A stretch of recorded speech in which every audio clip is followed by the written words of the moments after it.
I was incarcerated in the Joe Arpaio era. I guess he was notorious just as Sheriff Joe.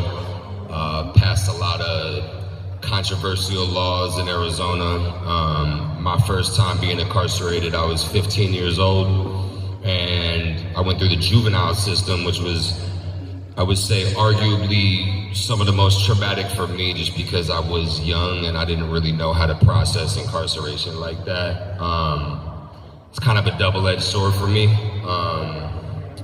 Incarceration taught me so much, especially at a young age when I had no outlet. I wasn't a musician, I wasn't into art or music or anything like that. And my first experience spending 23 hours in a cell with an hour out was, my 15th, 16th year, and that was intense. I mean, probably the most amount of books I've ever read in my life.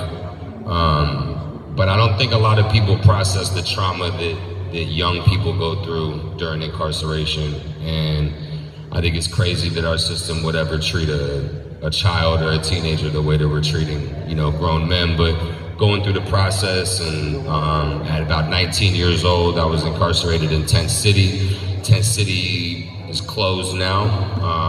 The sheriff that took over after Sheriff Joe ended up closing down Tent City.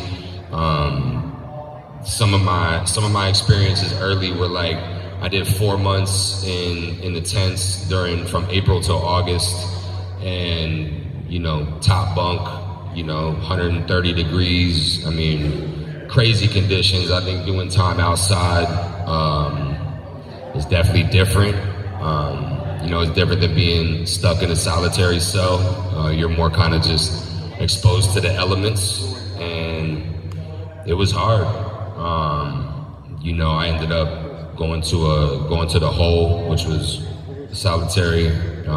That building is now condemned. 3-man cells.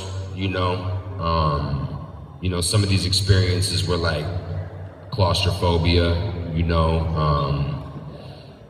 Definitely hearing some of these conditions in Texas, and then hearing what my man just went through.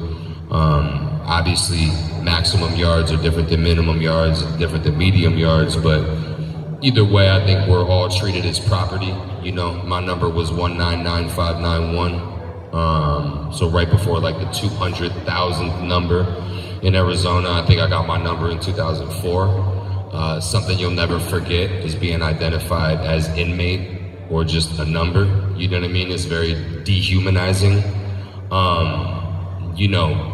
I've seen a lot of people that